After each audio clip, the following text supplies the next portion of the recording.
क्या है आध्यात्म? दर्शन, चिंतन धारा, विद्या या संस्कृति की परंपरागत विरासत। आध्यात्म दर्शन यानी जीवन का शाश्वत सत्य। मानव जीवन से जुड़े शाश्वत सत्यों को जानिए और समझिए उपासक डॉक्टर सोहन राज तातेड़ से हमारे खास कार्यक्रम आत्मविज्ञान में। आत्मविज्ञान यानी सही दृष्टि, सही सोच। भाई और बहनों, मातृशक्ति को नमन। स्टूडियो में आपका हार्दिक स्वागत है, अभिनंदन है, सत्कार है। आत्मविज्ञान, साइंस ऑफ द सोल कार्यक्रम प्रतिदिन आपको हमारे जो टीवी चैनल पर दिखाया जाता है। बहुत से एपिसोड्स आपको दिखाए जा चुके हैं और हमारा जो उद्देश्य है कि सही दृष्टि, सही सोच, right vision, right thinking, ultimate truth क्या है और सार्वभौम सत्य क्या है, वास्तविक सत्य क्या है, कुदरत क्या है, कुदरत की रचना और कुदरत का कानून हम आपके सामने प्रस्तुत करके आपको अंतिम सच्चाई बताते हैं। और उस आत्मविज्ञान कार्यक्रम के द्वारा अलग अलग एपिसोड के माध्यम से हम आपके सामने रोज प्रस्तुत करते हैं। तो आज का हमारा बहुत ही सुंदर विषय है कि दुर्लभ मानव तन। भाई और बहनों, बहुत ही सुंदर विषय है, ये सत्संग का विषय है। हमारे जितने सन्यासी, आचार्य, महात्मा, ये जब चातुर्मास लगता है 4 महीने का, जो हमारा वर्षा ऋतु का काल होता है, तो 4 महीने हमको ये रटाते हैं कि ये मानव तन बहुत दुर्लभ है, तुम सत्संग करो। और सत्संग के लिए उनको बुलाया जाता है। 4-4 महीने तक जो है बड़ी बड़ी संस्थाएं लाखों रुपए खर्च करते हैं, लोगों को वहाँ से बुलाते हैं, भोजन खिलाते हैं और वो साधार्मिक वात्सल्य दे करके, और वो चाहते हैं, उनका कार्य होता है किसी न किसी तरह से मनुष्य है सत्संग करके और दुर्लभ मानव तन की सार्थकता को समझ करके अच्छा इंसान बने। तो सभी हमारे अच्छे धर्म गुरु है। मैं उन भगोड़ों की बात नहीं करता जो कि बने हुए तो वो महात्मा हैं, लेकिन वो कंचन कामनी वाले हैं, वो मठाधीश हैं और गलत गलत कार्य करते हैं। उनका पर्दाफाश हो चुका है और वो जेल के सीखचों में आज भी सड़ रहे हैं, क्योंकि गलत कार्य ज़्यादा दिन टिकने वाला नहीं है। चरित्रवान व्यक्ति ही महात्मा बन सकता है और वही सत्संग करने का अधिकारी होता है और वही सच्चा संत होता है। और उस संत को भारत का राष्ट्रपति भी नमन करता है, उसके गुणों को नमन करता है। संत कौन होता है? सदा दिवाली संत के और 12 महीने बसंत के। संत वह होता है जो शांत होता है, संत वह होता है जो लंगोट का सच्चा होता है और वह दृष्टि का सच्चा होता है। वह संपूर्ण विश्व की 7 अरब की जनसंख्या के अंदर 50%, 48% जितनी महिला हैं जो छोटी होती है, क्योंकि उसके पत्नी नहीं होता है, वह कंचन कामिनी त्यागी होता है। उसके रसोई संत कौन होता है? जिसके रसोई नहीं होती और जिसके जो है वह घर नहीं होता और जिसके कोई संबंध नहीं होता है, वह तो संत सन्यासी बनने के बाद अपने माता पिता होते हैं, उनके सामने उपस्थित होते हैं, परिचय देता है संसार पक्ष के माता, संसार पक्ष की पिता, क्योंकि वह तो वसुधैव कुटुंबकम का सदस्य हो गया, संपूर्ण विश्व उसका घर बन जाता है और वह सच्चा सन्यासी होता है। तो इसीलिए वह संत पुरुष कहलाता है और संत तिन्नानम तार्याणम होता है। वह दीक्षित होकर के, संत बन करके वह खुद तरता है और दूसरों को तारता है। तारता क्या है कि वो मानव जीवन, दुर्लभ मानव जीवन की सार्थकता बताता है। हम आपको बताएंगे। हमारा जो आत्मविज्ञान कार्यक्रम कहता है कि चाहे आप संत का वेश धारण करो या न करो, किसी भी वस्त्र में रहो, लेकिन भीतर संतता होनी चाहिए। संतता रहोगे तो दुर्लभ मानव तन का 100% उपयोग करोगे। देखिए, मनुष्य 4 बातें बहुत मुश्किल है। पहला, दुर्लभ मनुष्य तन का मिलना। दूसरा है ईश्वर में विश्वास होना और तीसरा है ईश्वर की वाणी सुनने का मौका मिलना, सत्संग करना। आत्मविज्ञान हमारा सत्संग का कार्यक्रम है। और चौथा है आत्मविज्ञान के सत्संग को हृदयंगम करना, आत्मसात करना, गले से नीचे उतारना। आज हमारा इतना सिनेरियो खराब क्यों है? हम इतने मानव है, 130 करोड़ और 7 अरब के मानव है, फिर भी ये हमारा वसुधैव कुटुंबकम आज इतना दूषित क्यों हो रहा है? वसुधैव कुटुंबकम हमारे ऋषि मुनियों ने आज से हजारों साल पहले अवधारणा दी थी कि हम सब एक इस धरती माँ की संतान है, एक वासुदेव रूपी ईश्वर की संतान है। वासुदेव हमारा जो पिता है और वसुधा पृथ्वी है जो हमारा है, वो माँ है, वो हमारे माँ और बाप है, उनकी हम सभी उन्हीं की संतान हैं। प्राणी मात्र उसकी संतान है, मनुष्य मात्र उसकी संतान। तो मनुष्य इतना बिगड़ क्यों गया?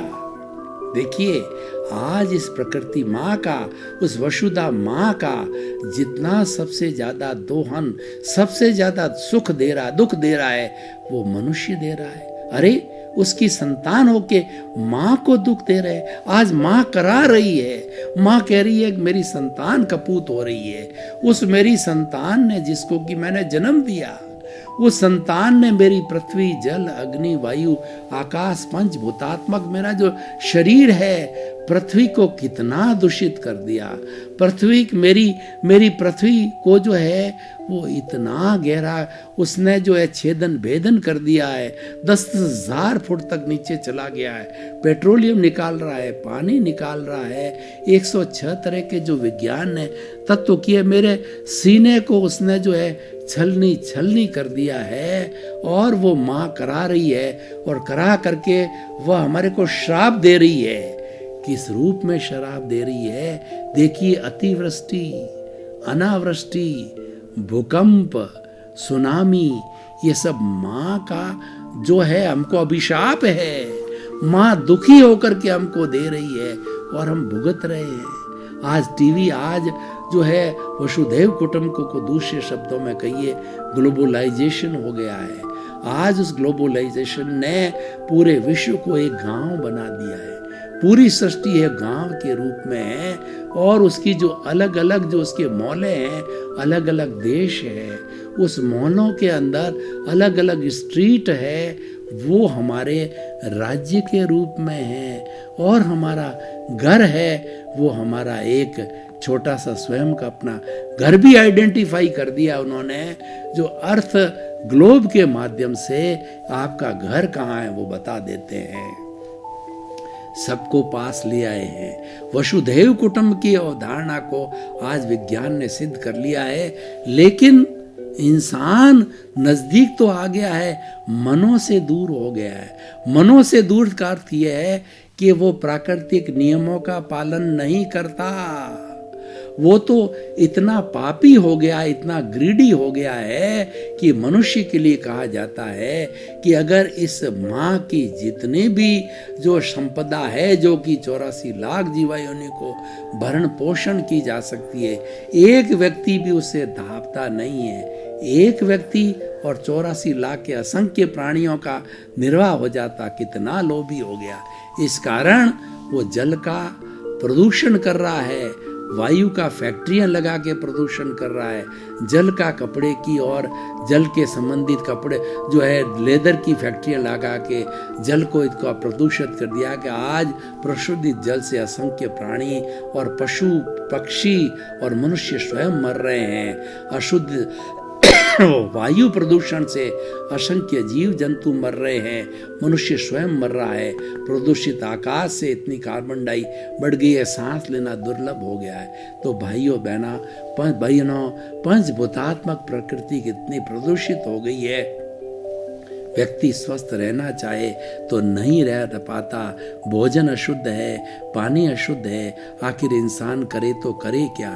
लेकिन सवाल ये है कि हमारा जो ये मानव तन जो आज का विषय है वो अत्यंत दुर्लभ, हम भूल गए। हमें जो ज्ञान दिया है माँ ने, वह हम अज्ञानी बन गए।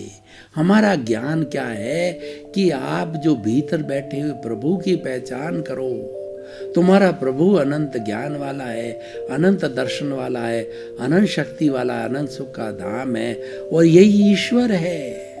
जिस आप ईश्वर में विश्वास करते हो, जिस ईश्वर से डरते हो, वो तो भीतर बैठा है। उस भीतर से आप डर नहीं रहे हो, और तुम्हारे भीतर प्रभु बैठ रहा है, फिर भी आप अन्याय कर रहे हो, फिर भी आप इतनी हिंसा कर रहे हो, रेप कर रहे हो, असंवेदनशीलता है, भाई भाई को काट रहा है, और जो भाई भाई का गला काट रहा है, मनुष्य मनुष्य का गला काट रहा है। अरे इतना पापी क्यों बन गए हो?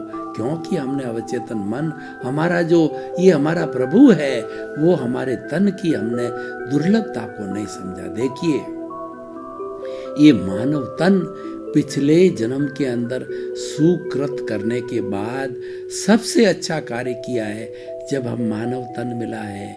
वैदिक परंपरा की बात करूं तो वैदिक परंपरा मानव तन के लिए बहुत स्ट्रिक्ट अनुदेश देती है। वो कहती है कि 8 भवों तक निरंतर सुकृत करते रहोगे तो 9वें भव में ये मानव तन मिल गया।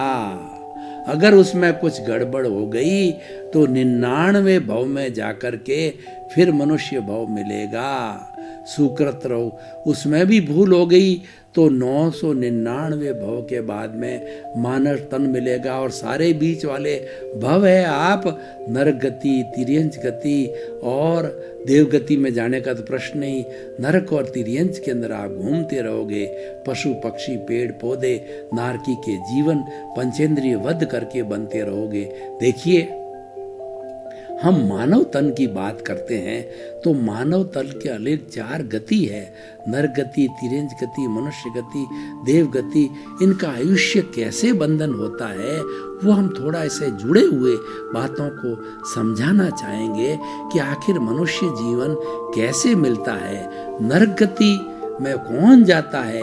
पंचेंद्रिय वध करने वाला, स्लॉटर हाउस चलाने वाला, 5 इंद्रिय वाला, जो कि कितना उसको जो है संपदा मिलती है उसका हनन करने वाला।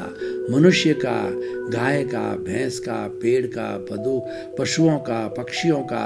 पेड़ को छोड़ दीजिए, पेड़ तो एक इंद्रिय है। जो 5 इंद्रिय वाले पक्षी है, 5 गाय, भैंस, हाथी, ये जितने पशु है उन सब का वध करने वाला, स्लॉटर हाउस बताने वाला, वो नारकी का प्राणी बनता है। वो कितना बड़ा पाप करता है और वो नारकी के जीव जाते हैं। स्लॉटर हाउस चलाने वाले और ये जो है जितने भी पशुओं को मार के, पक्षियों को मार के, पंचेंद्रियों को मार के उसका भोजन बनाते हैं, वो सब नारकी के जीव होते हैं। वो नहीं संभल रहे हैं। अरे वो ये नहीं समझ रहे हैं उसके भीतर वही है जो तेरे भीतर है। तू जो है बकरे को नहीं मार रहा है, तू तेरे को मार रहा है। आज जिस बकरे को मार रहा है, कल वही बकरा तेरा अगले जन्म में जाकर के तेरा बदला ले रहा, और जैसे तू आज उसको काट रहा है, अगले जन्म में तेरे को उसी रूप में काटेगा। As you will sow will you reap. जैसा करोगे वैसा भरोगे, जैसी करनी वैसी भरनी। ये संसार का नियम है, प्रकृति का नियम है कि कारण के बिना कार्य नहीं होता है। कारण आपने उसका वध किया, उसका कार्य अगले जन्म में आपके तैयार है। आपको उसी रूप के अंदर आपको मारा जाएगा। जैसे आप कॉजेज डालोगे, जैसे आप भाव करोगे, वही आज के हमारे भाव इकट्ठे होकर के कॉजल बॉडी बनेंगे, और अलग के अगले जन्म में जाकर के वही कर्म शरीर जो है वो हमारा द्रव्य कर्म बनेगा।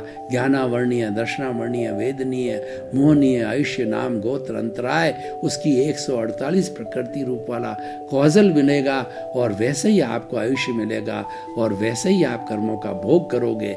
संचय भूतकाल में किया जाता है, वर्तमान काल के अंदर उसका भोग होता है। ये मन वचन काया रूपी शरीर है, पूर्व जन्म के कर्मों के भुगतान के लिए मिला है। एक एक कॉज डाला है, उसका एक एक क्षण उसका भुगतान होगा। और वो प्रकृति करती है, वो कुदरत करती है। कुदरत की रचना और कुदरत के कानून के तहत आपके सारे कर्मों का भुगतान करवाती। उसमें आपकी कोई स्वतंत्रता नहीं है। आपकी स्वतंत्रता तो कब थी? कॉज डालने के पहले थी। कैसे स्वतंत्रता होती है मैं आपको बताना चाहता हूँ। वर्षा ऋतु है, अच्छी बारिश हो गई है, किसान है अपने खेत में हल चलाना चाहता है, और खरीफ की फसल है जो कि वर्षा के ऊपर निर्भर है और कुआं नहीं है और अच्छी बारिश पर निर्भर होती है। किसान हल चलाते हैं। खरीफ की फसल में देखिए बाजरा है, मूंग है, मोठ है, ग्वार है, तिल है, इत्यादि ये चीज़ें पैदा होती है। तो वो निर्णय नहीं कर पाता है कि कौन सी चीज़ बोऊं कि मुझे अच्छा लाभ मिलेगा। तो वो दोनों पोटलियां लेके जाता है, एक तो बाजरी की लेके जाता है, दूसरा मूंग, मोठ, तिल और ग्वार की पोटली मिश्रण की लेके जाता है। वो सोचता रहता है कि लाभ इसमें ज़्यादा होगा कि लाभ इसमें ज़्यादा होगा, और वो निर्णय कर लेता है कि नहीं, लाभ इस मिक्सचर में होगा। मिक्सचर वाली पोटली को अपने जो है वो हल वाली थे जो है वो जो कुपी होती है उसमें डाल देता है और वो बीज पड़ जाते हैं। बीज बो दिया, वो प्रतंत्र हो गया। अब वो चाहे कि अरे करेक्शन चाहे कि नहीं यार बाजरा में ज़्यादा लाभ है, बाजरा ज़्यादा बोएगा और प्रति एकड़ के अंदर बाजरा ज़्यादा होगा, ये कम होगा, इससे मेरे को लाभ होता। अब वो लाभ प्राप्त नहीं कर सकता। बीज बो दिया गया है, उसका फल उसी के अनुरूप होगा। अगर आपने जो है वो आपने आंकड़े का पौधा बोया है और आप बैठे बैठे आप इंतजार कर रहे हो कि उसके तो अगडोडिये लगेंगे, उसके आम के पेड़ नहीं लगेंगे। आपने 12 साल तक उसका पोषण किया और आम 12 साल बाद फल बनता है और आप चिंतन कर रहे हो आम मिलेंगे, आम मिलेंगे। नहीं भैया, तुमने तो आंकड़ा लगाया तो अगडोडिये मिलेंगे और वो खारे होते हैं, और जो आम का पेड़ तूने नहीं डाला तो आम नहीं मिलने वाला है। इसीलिए कहा है जैसा बोओगे वैसा पाओगे। एज यू विल, जैसी करनी वैसी भरनी, as you will sow that you will reap, वैसे ही परिणाम मिलेंगे। और ये सारा काम कुदरत बिल्कुल पक्षपात नहीं करती। क्यों पक्षपात करेगा? कुदरत की तो ड्यूटी ये है कि उसने कॉज डाल दिए, और कुदरत ये शरीर देती है पंचभूतात्मक, 5 भूतों से बनी हुई कुदरत, और 6 द्रव्य का बहुत बड़ा चैप्टर अलग से बात करूंगा कि वह कुदरत जो है उसकी रचना क्या है। कुदरत की रचना है कि उसके अंदर रहने वाला ये जीव, दूसरा मैटर है वो अजीव, और जीव और अजीव हलन चलन करना चाहते हैं, मैं कर रहा हूँ। तो वो मोशन देने वाला तत्व स्थिर रहना चाहता है, जीव अजीव स्थिर रहने के लिए वह जो रेस्ट तत्व होता है पूरे ब्रह्मांड के अंदर, पौद्गलिक तत्व एक जीव को छोड़ के बाकी के 5 तत्व पौद्गलिक है, अमूर्त है और वो दिखाई नहीं देते हैं, वो सर्वत्र व्याप्त है उस पूरे कॉस्मॉस के अंदर, चराचर जगत के अंदर। और उसके बाद मोशन और रेस्ट के बाद में टाइम तत्व होता है जो सबसे छोटा होता है, वो समय कहलाता है। उसके बाद सेकंड होता है, मिनट होता है, उसके बाद में घंटे होते हैं, दिन होता है, पक्ष होता है, और हमारा महीना होता है, वर्ष होता है, शताब्दियाँ होती है, और करोड़ सागर 20 करोड़ साल का एक काल चक्र होता है। तो ये घूमता रहता है, यही कुदरत है। और छठा तत्व है वो आकाश, स्पेस सबको अवगाहना देता है। मैं बैठा हूँ, जितनी जगह घेर रहा हूँ, ये आकाश या आकाश तत्व न होता तो मैं आपके ऊपर पड़ता, आप मेरे ऊपर पड़ते और हम घूमते रहते, हमको जगह नहीं मिलती। तो भाई और बहनों, हम ये कहना चाहते हैं कि ये मानव तन बहुत दुर्लभ है। ये सारी बातें जो मैं कर रहा हूँ, ये कौन कर रहा है? ये मानव कर रहा है। ये कौन सुन रहा है? ये मानव सुन रहा है, और मानव सत्संग कर रहा है। दूसरे पशु पक्षी में पंचेंद्रिय भी श्रावक होते हैं, जैसे शेर है और आपका जो चीता है, बिल्ली है, हाथी है, कुछ अच्छे प्राणी होते हैं, अच्छे लेकर के आते हैं, वो समझते हैं। भगवान महावीर का जब समोषण लगता है तो उसमें सभी पंचेंद्रिय प्राणी, हाथी और आपका शेर, और उसके बाद के अंदर आपका कुत्ता और आपका बिल्ली, चूहा, मनुष्य और देव, समस्त जो है पंचेंद्रिय मनुष्य और जो है वो देव लोक के जो देवता हैं वो भगवान की नारकी के जीव नहीं सुनते हैं। तो वो भगवान की देश ना सुनते और सब एक जगह होते हैं। देखिए भगवान के समोषण की अतिशय क्या है कि भगवान का जब समोषण वाणी लगती है तीर्थंकरों की, 24 ही तीर्थंकरों की वाणी, भगवान महावीर की वाणी, तो 125 योजन तक भगवान जहाँ विराजते हैं उनका अतिशय 125 योजन तक जो है वहाँ ना तो कोई अतिवृष्टि होती है, ना कोई अनावृष्टि होती है, ना कोई दुख आता है, ना कोई बहु महामारी होती है, और वहाँ ना किसी तरह का भूकंप आता है। समस्त जीव एक ही जगह समोषण के अंदर। देखिए शेर का जो शिकार है वो मनुष्य है, वो भी सुन रहा है, और शेर का शिकार है कुत्ता है, वो भी वहीं बैठा है, कुत्ते का शिकार बिल्ली है, वो भी वहीं है, और बिल्ली का शिकार चूहा है, और चूहे का शिकार छोटे और पंचेंद्रिय जीव है। सारे एक जगह जाके अहिंसा की भावना से, उनमें अहिंसा की भावना आती नहीं है।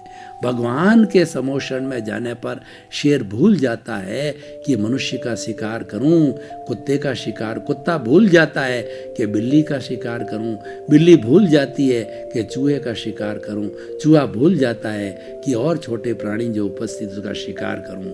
वो अहिंसावादी बन जाते हैं। ये अतिशय है भगवान का। तो देखिए भगवान भी मानव तन से बने हैं। एक मनुष्य ही ऐसा तन है जो कि भगवान बन सकता है, वो परमात्मा बन सकता है। ये 24 तीर्थ केवल ज्ञानी सब परमात्मा होते हैं। उनकी आत्मा, जितनी आत्मा विशुद्ध होकर के वह शिथिला में चली जाती है, सारा जो उनका जो व्यवहार जगत का हिसाब किताब क्लियर करके वो शून्य हो जाता है। हमारा अज्ञान जब शून्य हो जाता है, यानी कॉजल बॉडी जब शून्य हो जाती है, राग द्वेष शून्य हो जाता है। भाई और बहनों, आपका बहुत बहुत धन्यवाद। आप आत्मविज्ञान कार्यक्रम देखते रहिए। आत्म का विज्ञान कार्यक्रम से आपके मनुष्य तन की 100% सार्थकता कर सकते हो। ईश्वर ने आपको मनुष्य तन ईश्वर की भजना के लिए मिला हुआ है, और ईश्वर की भजना करनी है, और इस अज्ञान रूपी वेल्डिंग को तोड़ना है, और सिद्ध बुद्ध मुक्त बनना है। तो आप आत्मविज्ञान कार्यक्रम देखते रहिए। और क्योंकि हमारा मुख्य उद्देश्य है सर्वे भवन्तु सुखिनः सर्वे भवन्तु निरामया, जगत के सभी जीवों को सुख मिले, शांति मिले, आनंद मिले और मुक्ति होए, संसार का हर प्राणी सिद्ध बुद्ध मुक्त होकर के परमात्मा बने। इसी क्रम में आपके प्रति मंगल भावना, शुभकामना और खूब खूब आपके जो है मनोकामना पूरी हो। आत्मविज्ञान में आत्मविज्ञान यानी सही दृष्टि, सही सोच।